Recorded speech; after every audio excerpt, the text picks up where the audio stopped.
Okay.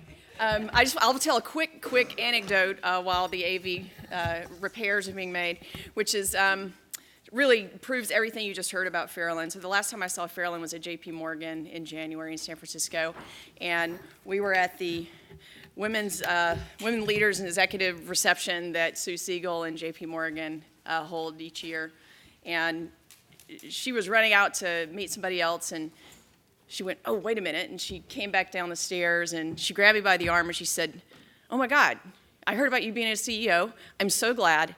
I want to help you. I want to help you. I'm going on a trip, and I'm going to call you when I get back." And I will never forget that. Not because of the obvious of what happened, but because she was in a hurry. Like, she left, she came back just to tell me she wanted to help me. And what it reminds me of is that we all need to be doing that. When somebody asks you to take the meeting because they need your advice, take it. Just say yes. Even if it's 15 minutes on the phone, take it. Skype, you don't have to get on a plane, just talk to them. And Farrellyn always said yes, and so I just wanted to add that anecdote because she really did do that. Okay, so for the last panel of the day, we're going to talk about the gender-specific practice of medicine, and that is a lot in there that Lisa and the panel are going to unpack for us. But I think this brings together everything we've talked about. It brings together women as consumers of healthcare, as patients, as participants in clinical trials, as providers and clinicians, and as people making choices about how they are getting their care. And so without further ado, I'll invite Lisa Sunan from Venture Valkyrie Consulting to come up here and start us off with our final panel of the day. All right, thanks, Beth.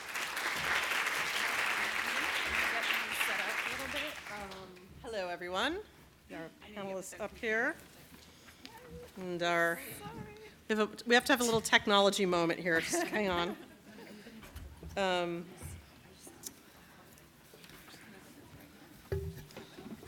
Just sing to yourself. Lisa, did you want to stand? No, I'm going to stand. I'm going to stand. Oh, there we go. Yeah. So, just say that I was one of the lucky people who got to talk to Farrellyn and found her to be so inspiring and wonderful. And as I was coming up here, well, actually, you know what? I think a good thing to do would be everybody stand up for 1 minute and just sort of shake that off for a second. That was really intense. She's trying to get a picture. It's like, moving on to the next thing. All right. Now we have our computer up here. You're setting it up for me? Yeah. I am uniquely unqualified to deal with technology. And I also was thinking about Amy's comments this morning about how things are not designed for tiny people. Because if I stand behind this podium as I would like, you will not see me at all. Amy's short, but I am really short. So I'm considering taking off my obviously designed for women, very sparkly, blingy shoes to stand on the step stool, which I think might be better. Dorky as it may be. Oh yeah, check that out. Okay. This is what it must be like for the rest of you people. All right. So I have 4 super awesome and much taller than me panelists today. I'm going to let them introduce themselves actually first before we go into our program. So you want to start, Virginia? Sure. Good afternoon, everyone. I'm Virginia Giddings. I am with Abbott Nutrition. I head up strategic R&D for the organization.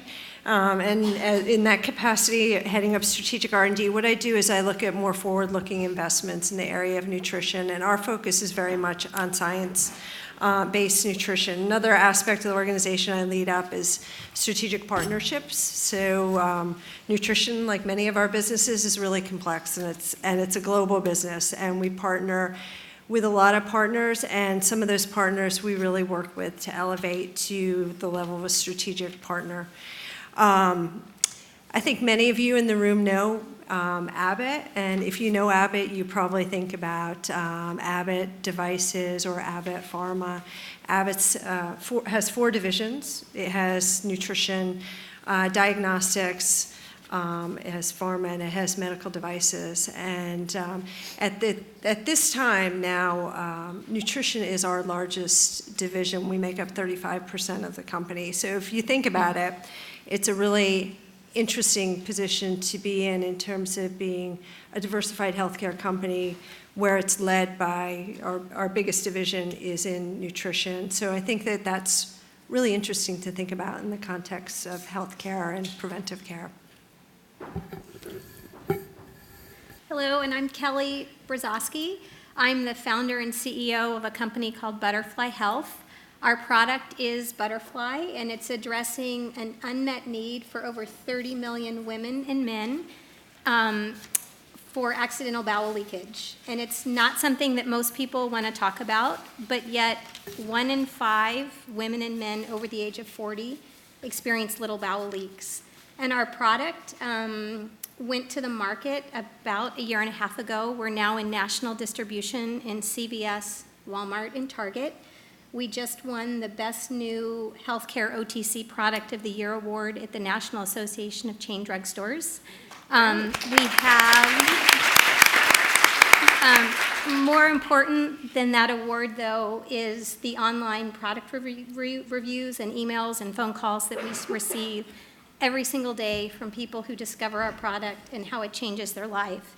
You can't imagine, or maybe you can, the embarrassment and social isolation of being someone that has little leaks every now and then. And our product gives people a secure protection and the confidence to go out and live their lives. So I would really love if you would check out our website at butterfly.com, like our Facebook page at Facebook.com/butterfly, and tell people about our product. We work on, our biggest challenge is raising awareness of our product and what we're doing. So I appreciate that you're here and that you've invited us. I also want to thank Lisa, who has been a mentor to me since the first time I showed up in her office with my first 10 slides when we were out trying to raise our Series A. We're at 20 million in VC funding later, and Lisa was the one person who took my deck and said, Silos would never invest in something like what you're doing, Kelly, but I love your passion and I'm going to help you out. And she took those 10 slides and she said, here's what I do differently. And it was like the best hour that anybody ever gave me when we started founding the company. So for those of you that are here that are entrepreneurs, my email is kelly@butterfly.com.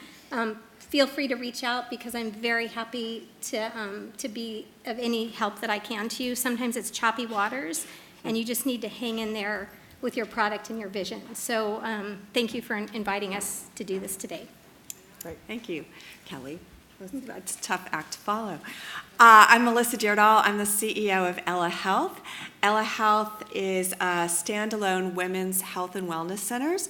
We are primarily in the Midwest and Northeast. We have 9 centers nationally, but none here in California. We offer women a really wonderful, comfortable, warm, spa-like environment that's not cold and clinical for 3D mammography, physical therapy, Pilates, and other wellness programs. Hi, I'm Rosemarie Robertson. I'm the Chief Science and Medical Officer for the American Heart Association. And I bet that many of you or your children or your grandchildren have jumped rope for us or done hoops for heart for us, and we thank you.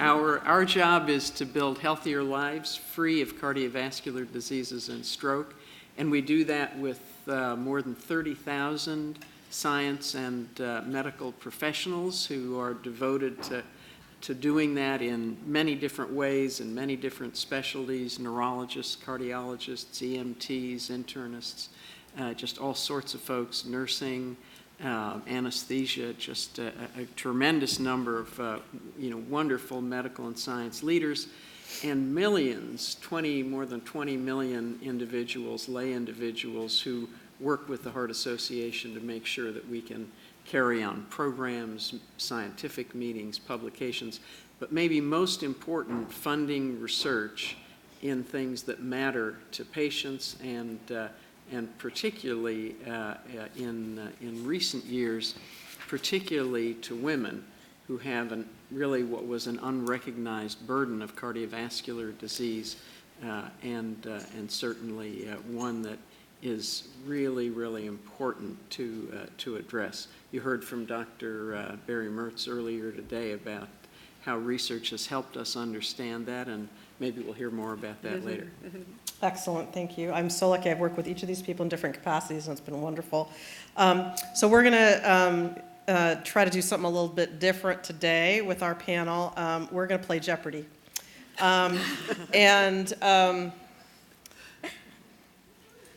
Yeah. Try it. Okay. So if you've never seen Jeopardy, that is really weird. But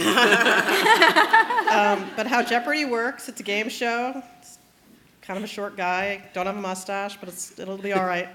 How it works is somebody picks a category and a point amount. We have buzzers. Somebody hit their buzzer for me. Yeah, baby. And we'll let the panelists answer the questions. But as you know, in Jeopardy, you actually get the answer, and the response has to be in the form of the question. So we're going to try to keep it real on the question front here and make these guys be specific about it. We have 5 categories you can see beyond the bikini. Systems of care, which is about kind of the provider side of the world. Business case, why fund this and where is the money for this? For women's health, it's raining men. Where do men play here and what are the differences? And last, the elephants in the room. Not a shark, Subi. That was crazy, Serbi. That was wild. That shark thing. But that's probably easier than raising your venture money wherever you are. I don't see you, but damn. And I liked your husband standing on the shore going, "Don't die." That was awesome. Such a metaphor, right? So here we go. So what I was thinking, we were trying to decide how best to pick the categories. And so maybe I'll let the audience pick a couple to start. Or maybe Melissa, why don't you pick the first one? Okay. And then we'll go from there and try to let the audience do this. We're going to see if we can make the technology work here. All right. And my political science degree. Alex, I'm going to go with Beyond the Bikini for 100. All right. Nice and simple right at the front there. The number 1 killer of women. Okay! Rosemary, what do you got? What's the question? Okay, was that a setup? What is cardiovascular disease? Oh, you got it. Okay. Thank you. Let me just add to that clearly everybody in this room knows that, but not everybody in every room knows that. This is a room that whiter shades of pale is a phrase that comes to mind.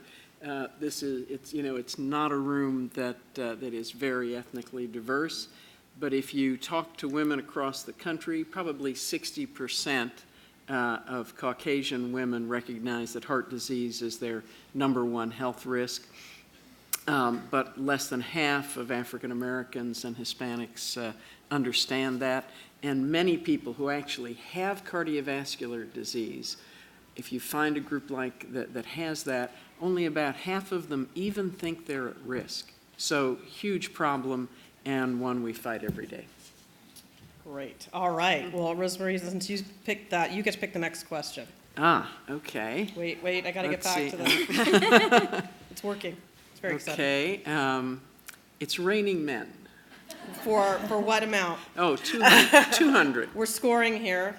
Azadeh, who's been hugely helpful with this, is keeping score by getting in touch with their feminine side. Somebody? All right. Melissa.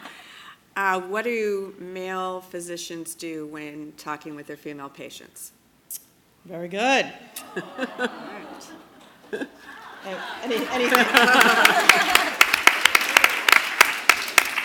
Anything you'd like to say about that?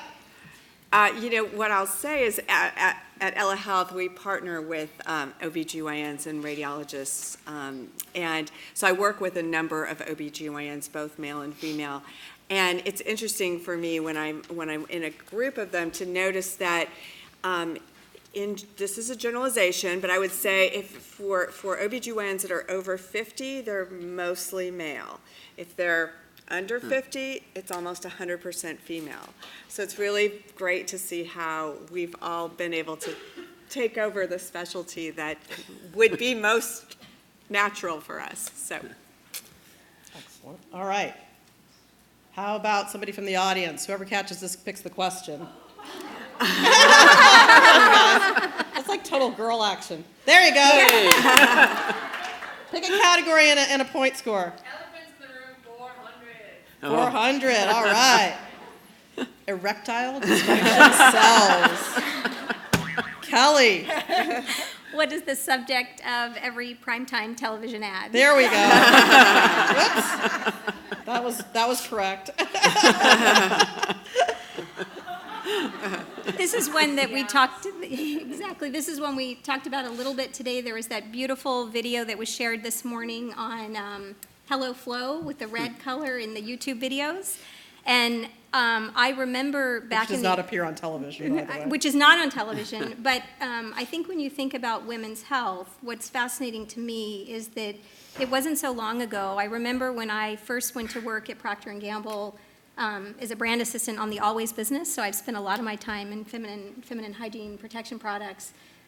It had only been 3 years that national network television had even allowed advertising on primetime television for feminine hygiene sanitary protection pads.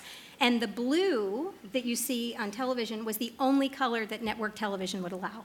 The blue so liquid? The blue liquid. It was Maybe they just didn't know regulated what color it was regulated by primetime the 3 networks. So that was, it's interesting that it took until the early 80s to even have a maxi pad on national television. They often were not during prime time, and yet, my children, my young teenage girls watch TV in the evenings. Modern Family, I think, even has ads for Viagra and Cialis. So it's very interesting sometimes the bias that exists in the media as it relates to this, and I think it's relevant for everybody that's an entrepreneur in this space because it is one of the many mountains that you will face as a challenge in commercializing your product. Well, if the men in the room can't even touch the breast pump, it's maybe not too surprising that that's the Maybe if it was case. on the breast at that moment. All right, throw the fish. Next gal. Like a wedding. All right. What's your category? Business case 300. All right, business case for 300. Finland, Sweden, Philippines, New Zealand, Novo Nordisk, and Nordstrom. Someone want to ring in on that? All right, Okay. Melissa. I surprise myself every time this buzzer goes off. I think, what are the countries and companies where women's health is doing well? Very nice. Very nice. Do you, anybody want to comment on that? Virginia, you work all around the world. Yeah. So I think they're incredible examples. If you look at Sweden, their maternal leave is like 400-something days. But a really, really important component of it is I think they have 60 or so days that are available for the dad.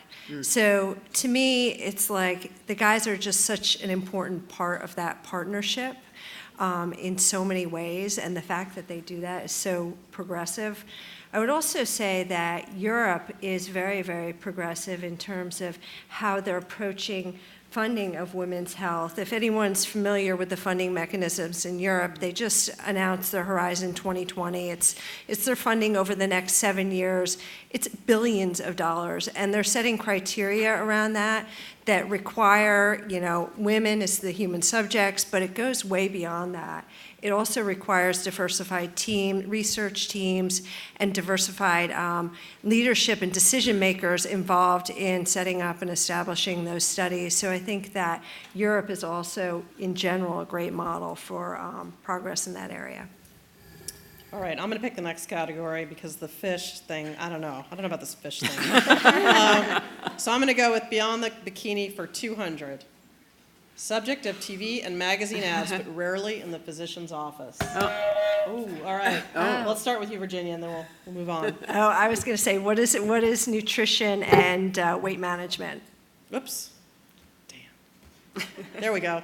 Correct. Yeah, so, and I think, Kelly can weigh into this a lot more, but there's a number of studies that are, and discussions out there about physicians are just not that well equipped to have that discussion in terms of weight management in their office. They're not really that comfortable with it. But, for Abbott Nutrition, there's this spectrum of nutrition from overnutrition through to undernutrition. And there's also a huge aspect that we deal with in terms of our business, which is malnutrition and hospital malnutrition. And that doesn't mean that people aren't obese, because there's obese and malnourished. And it's a huge cost in terms of hospitalization. 30 to 50% of people who go into a hospital are malnourished, and when they come out, they're typically in worse shape. And now there's health economics data that really ties in their malnutrition state and their hospital outcomes. And if you can get to these patients, and if you can identify them, and if you can get them fed with oral nutrition or other kinds of nutrition, you can really make significant impact in terms of the cost of care. We did a study where we reduced 30-day readmission rate by 20% by feeding of oral nutrition. So it's pretty substantial. So, Kelly. Or was it Melissa? Or? Well, so no question that's really important and often under-recognized. On the sort of the outpatient preventive side of the coin, we're very concerned about what everyone knows is an epidemic of diabetes and obesity and poor diets, unhealthy diets in our population. I saw yesterday a statistic that now 50% of Americans have prediabetes or diabetes. Really unbelievable. And as risk factors for cardiovascular disease and stroke, those are really important. So, in our, you see our Go Red for Women initiative every February and, throughout the year, wherever we can fit it in.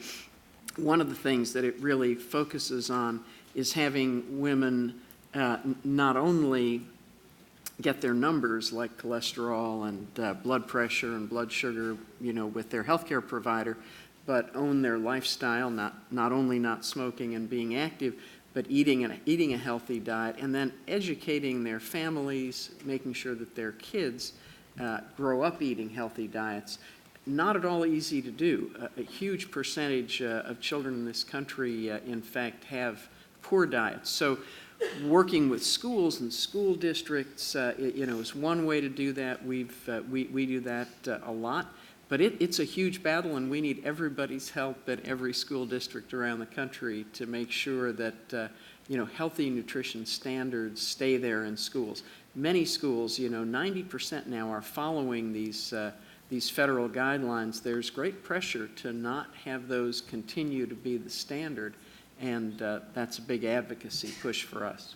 I was at my daughter's college. She goes to USC, so, But she, go Bears. They had this whole speech for the parents, right, about nutrition, how the food in the cafeteria is healthy and all, okay.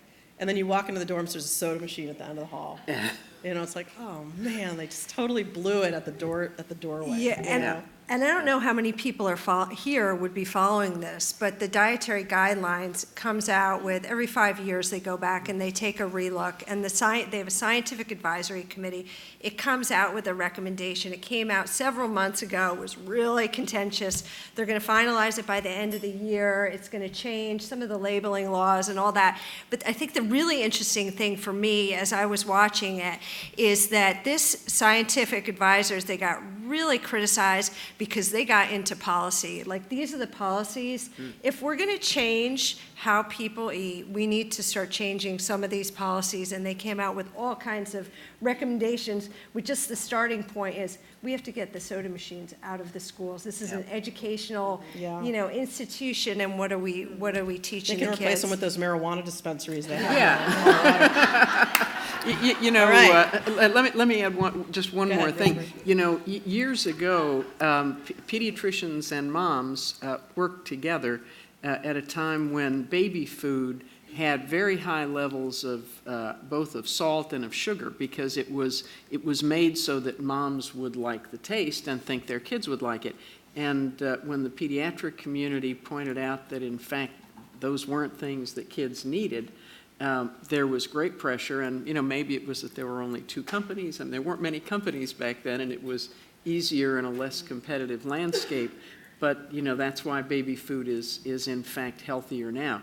We need that to happen with food all across the spectrum. We need people to be able to get food that is in fact healthy. Great. All right. I'm going to pick on you, Deb. Pick a category. It's raining men for 400. 85% of purchasing decisions, 4% of company CEO roles. I think everybody in the room is going to be able to get that one. Someone want to ring in on that one? Come on. Go. Go. All right. What do you got? What is the biggest disconnect in healthcare? That's right. That's right. We talked about that a lot today. I think we probably covered that topic, including the design of this podium. So why don't we pick another one? Why don't we move on to the next one? How about you, Amy? Systems of care. All right. Pink-walled rooms with flowers and spa music. Wow, do you think that might be women's specialty clinics? The only thing I have to say about this is that Ella Health bans pink, just like MedTech. No pink is allowed. I was nervous when they said no hearts, because Rosemarie's got to have one on her somewhere. Hidden. So, no pink. Our centers are designed by women for women, and women told us, we hate pink. We hate the flowers and the hearts, and we're not little girls, and we just want to come somewhere that's relaxing and comfortable and stress-free. It doesn't at all need to be pink, so. Okay. I think this is also one I'd like to comment on. There's been a lot of conversation today about women's purchasing decisions as it relates to medical care, not only for themselves and their children, but also as caregivers. The global CPG companies, when I say CPG, consumer product companies for the folks here, have known this for over 100 years, the big ones that are really good at it. And I think it's really anybody that's working in the healthcare space, particularly as you get into prevention and wellness, I would pay attention to what I call our Big Blue, Walmart is doing, because they have launched primary care clinics. They've been in tests, they're starting to expand them, but they called at their department OTC meeting where they invite all of their vendors in the OTC space to come.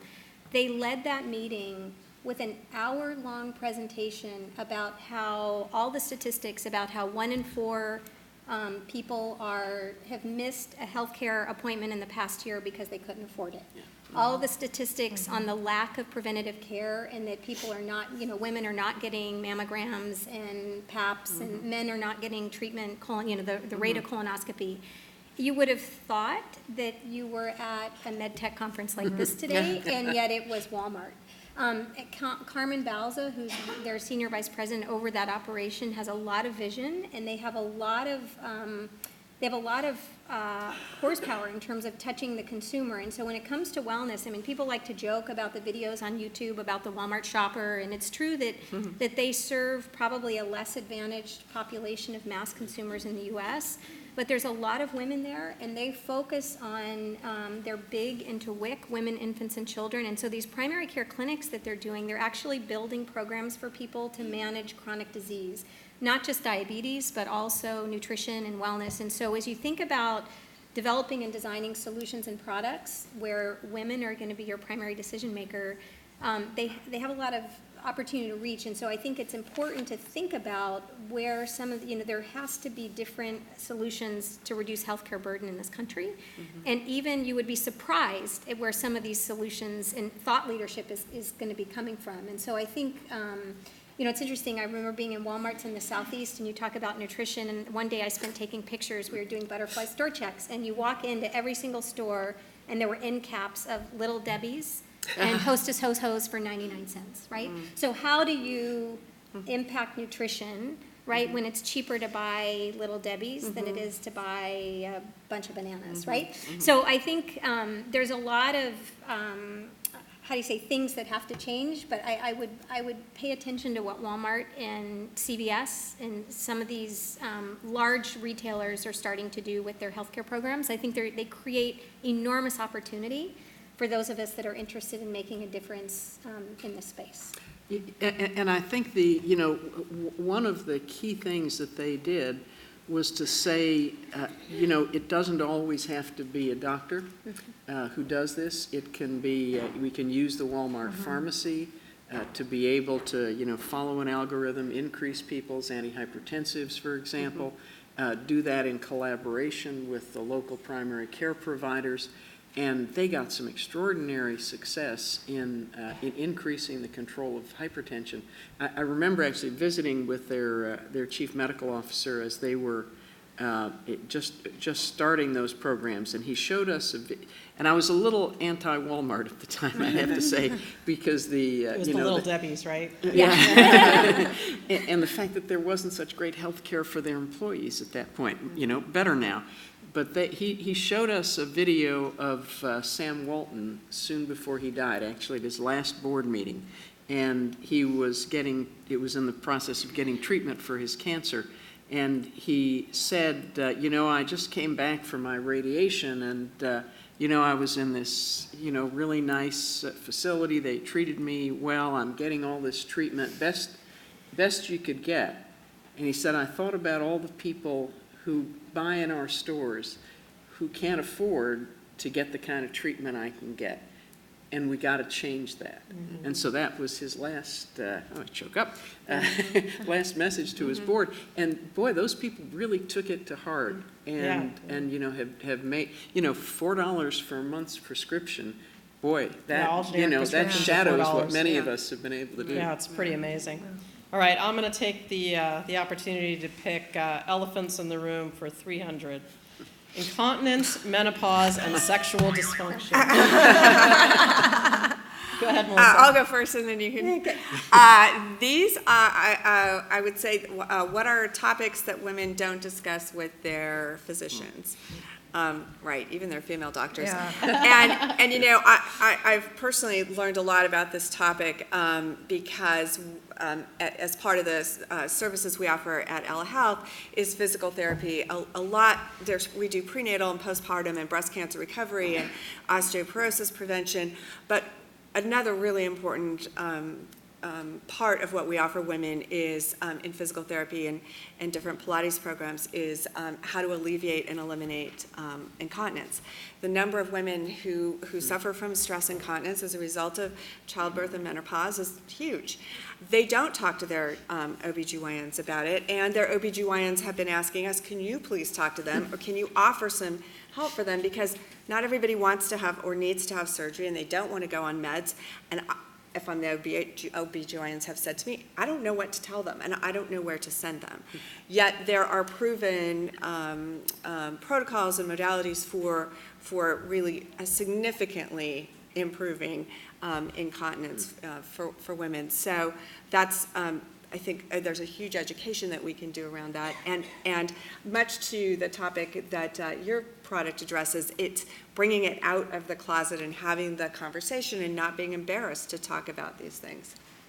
Yeah, I mean, I think likewise it's true of menopause and menopausal symptoms, and there's quite a lot out there in terms of different kinds of supplementation and different kinds of products that could be really helpful to relieving symptoms. But it seems like, no one's really brought it all together in a way that it can really help to inform women and help them. In perimenopause, it can go on for a long time, right? And but there are things out there that can help, but yet no one's really taking that on and driving that.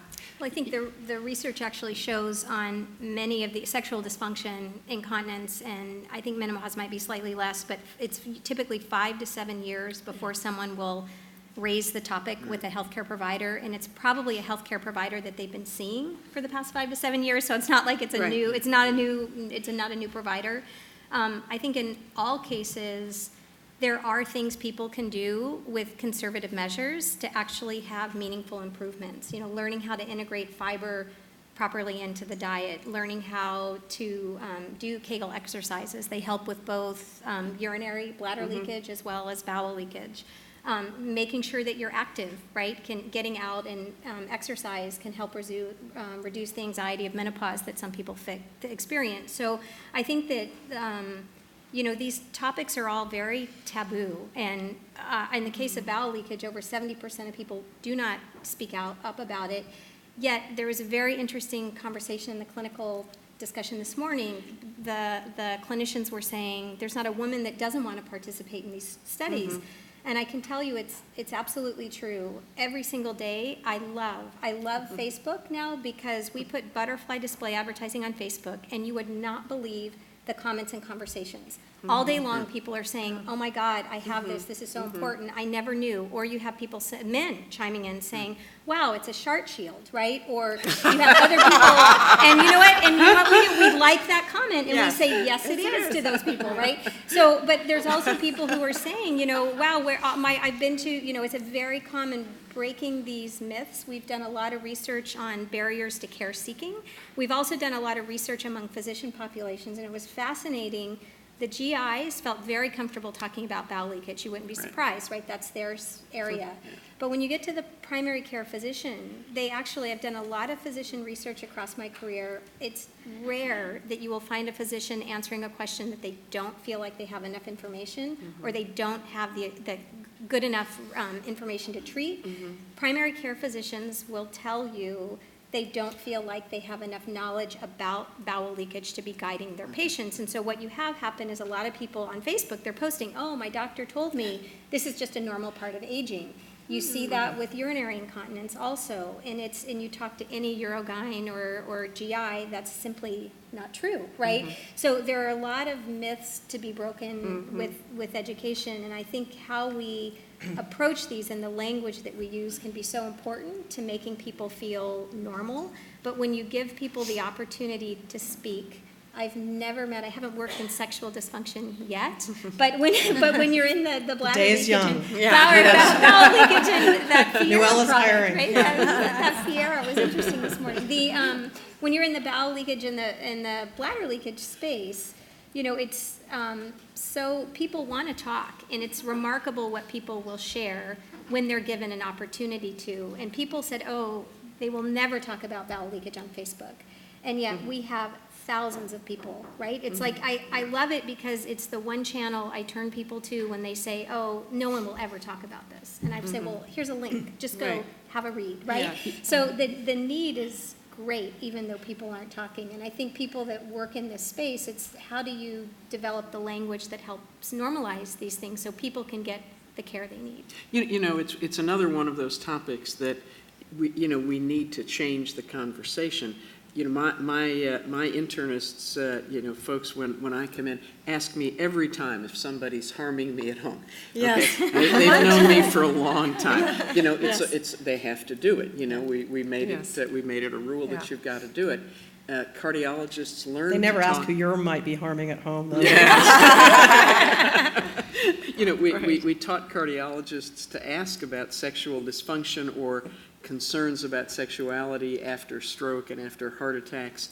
We need to teach physicians, and teaching physicians through patients is a pretty good way to do it.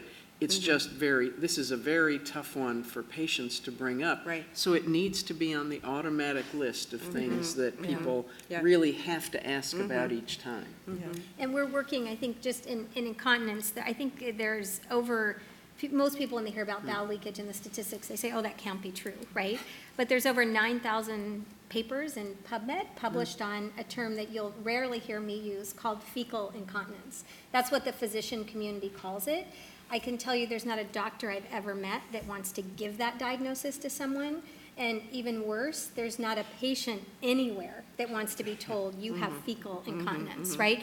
So it was several years ago, 5 years ago now, I think we started publishing some papers with a colleague at UCSD and the University of Wisconsin, where we came up with the language accidental bowel leakage is a term, an ABL, that we can use to speak about this. And 85% of consumer patients overwhelmingly prefer that term to anything else because why? Accidental it's one of those permission things. It's like, well, this is just kind of happening to me. It's accidental. It's not something I've caused, right? So we use ABL and accidental bowel leakage, but change when you're a small company takes time. But there's a whole foundation we've established around that's working on that education. But the language, I think, for these conditions is also really important. For My people. most favorite professional moment, I think, in my entire career was when I was teaching a class at Berkeley on healthcare venture capital, and I bring in entrepreneurs, and I had Kelly come in and talk, and I watched the faces of the students, they're all grad students, male and female, as she explained the challenges they were having developing an adhesive for this product that didn't tear off the men's hair off their butts. Best moment ever. Okay, in the interest of time, Stacy, you want to pick one? If you can remember what's not been picked? Something under elephants in the room that hasn't been. All right, 100 elephants in the room. She's so crazy. Anybody? Rosemary. Well, it's what physicians often say when they don't know what to do with a patient who has symptoms, and particularly women. I mean, it's got history back to hysteria, right? It's got all those things that have been called psychiatric disorders when in fact they weren't. All of the kind of let's not pay attention. Some of it is, this sort of implies that that the doctor really doesn't care. He just is gonna, oh dear me, it's another patient with, and I can't deal with it. I've got real things to deal with. But I think in reality, a lot of the people, the health professionals who are dealing with patients when they really don't know what to do, or when they aren't sure what the symptoms are, they might not say it quite this way, but it still translates into people not considering all the things in the differential diagnosis and not offering the tests and the treatment. So no question, if somebody comes in just short of breath, or just sweaty, or having just feeling fatigue, boy, there are a lot of things that can cause those, and so you might not leap immediately to thinking about heart attack. That's true if you're looking at a young woman, but it is true when you're talking to an older man as well. So, doctors miss, we're pretty good at the diagnosis. 98% somebody comes in with chest pain, we get it right. But if somebody comes in with one of these other, what we call atypical symptoms, that are not really atypical, then we get it wrong, and we particularly get it wrong in women under the age of 55, but we get it wrong in the elderly as well. And it's because people are thinking this is chest pain, it's got to be really painful. Almost no patient, I can think of maybe two, who said, wow, this is the worst pain I've ever had. Nearly everybody else, and I've seen a lot of people with heart attacks over the years, says, well, you ask them if they have chest pain using our shorthand for it, and they'll say, well, it isn't really pain, doc, they'll say as they clench their fist in front of their chest. I've got this pressure, or I've got this kind of tightness, or, boy, it's uncomfortable. But pain is really a word that's not very commonly used. So, you have to think about all the potential symptoms, and if it's just somebody who's giving you one of those other symptoms, really important that everybody around them says, this might be a heart attack, let's call 911. I think it's going to be really difficult to get away from, when it's subjective based on symptoms, I think it's going to be difficult to get away from a gender bias. I almost feel like that's inevitable, and it can improve, and there'll be greater awareness. But I think, this is where the area of biomarkers, and can we get better biomarkers, and biomarkers that are going to discriminate better and be more definitive, that's where I think you can really make progress in that. And, one of the areas where we were talking about earlier was some of the work that's been done with much more sensitive troponin diagnostics. And now that we're looking at that, and we have a much more, and the technology enables these advances, so a much more sensitive troponin test, and the troponin's used for a more definitive diagnostic of an MI. Now that we have that, we're able to look at the gender differences, and now we're coming to understand, well, maybe we didn't set the threshold right, and if we adjust the threshold should actually be lower for women than for men, and with better discrimination, then you're now able to, via, recognizing there may be gender differences there and having better, improved, more differentiated tests, you have ability to have something that's definitive and not so subjective. Right, right, and having tests and all kinds of tools that are specific to women really is important. So that really changed. We write the criteria for heart attack diagnosis with the Europeans and with the ACC, on an ongoing basis, and having the right biomarkers is important. It's also important for women when they're going to their doctor and say, I want to know what my risk is of heart disease, of getting a heart attack, of having a stroke, of having cardiovascular disease of one kind or another. Guess what percent of people have at least one risk factor? 100%. Well, 90. Okay. There are few who don't, but there are not many. That's absolutely right. So, having a risk assessment tool like the one we published back in 2013, that has specific things for women, that says, here's the first time that we had a risk assessment tool that said, this is for women as well as for men. So, important. Great. Well, I'll pick, since we're getting to the point where it's hard to know what we've picked, I'm going to pick Beyond the Bikini for 300. And the answer is 23 men and 2 women. Anyone? Remember what that is? This is Rosemary. Ah. Okay. Yeah, so oh, good. Who are You're supposed to say the answer before you read the answer. Since we were struggling. Whoops. So, go ahead. So who were the participants in the Addie clinical safety Do y'all know trial? what the Addie drug is? It's for female sexual dysfunction, Right. just approved by the FDA. That was the clinical trial participation. So we were talking earlier about drugs for. We can pause while everybody goes, are you fucking kidding me?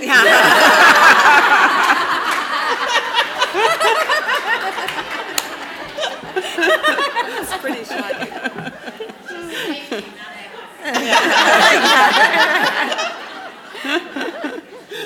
pretty amazing.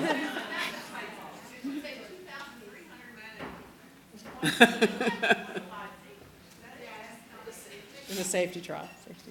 It's pretty safe. It was pretty safe. So far. I would tell you that chloramphenicol, which can wipe out all your blood cells, that happens once in a million times, so you might not find it with that kind of a safety trial. Yeah. I have to tell them the story about OBGYNs are better at discussing these things than other physicians are even, but I was once doing a talk, and the woman before me, it was a women's conference, and the OBGYN was talking about treatments for women's sexual dysfunction, particularly women who felt they couldn't reach orgasm. And she said, well, there's a product that's in testing now, and it's a cream. And the way you use it is that you have your partner massage it into the clitoris and the area around it for 5 minutes. Then she said, well, maybe it isn't the cream. This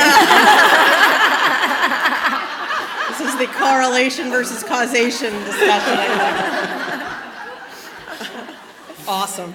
How many med tech conferences are you going to where you're talking about? I want to come back to this conference. All right.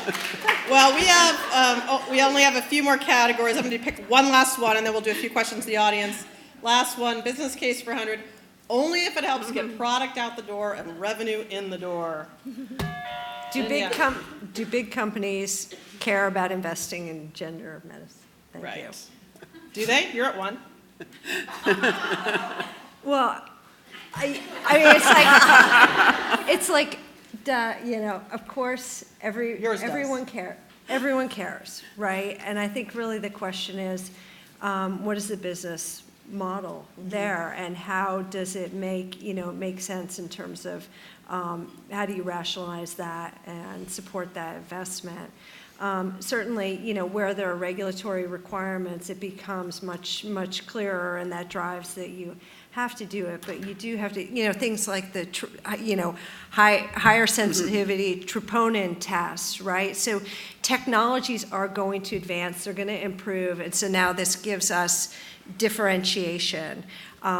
We do a lot of investment in understanding the science of prenatal nutrition. It's actually, a women's health issue we don't really talk about so much, but it's really, really important area.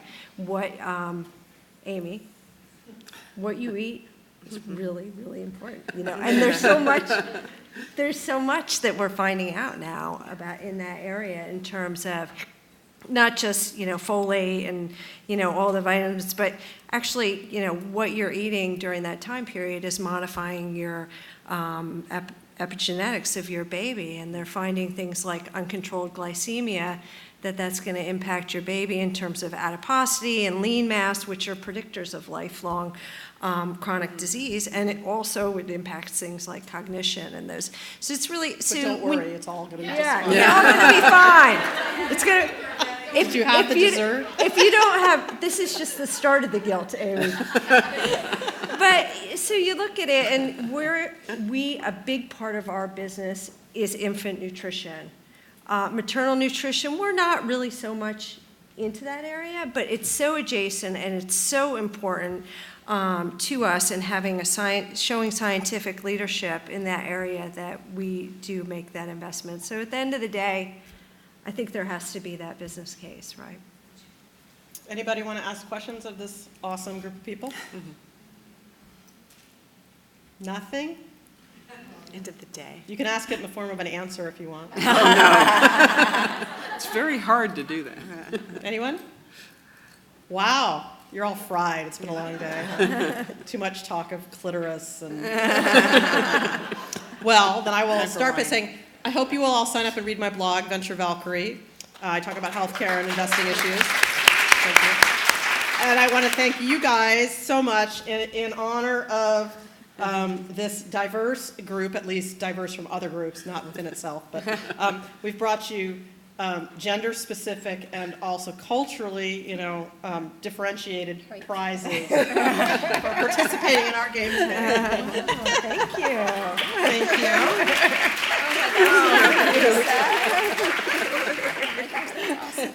Thank you. Thanks, ladies. Oh, thank you. Social lines on there.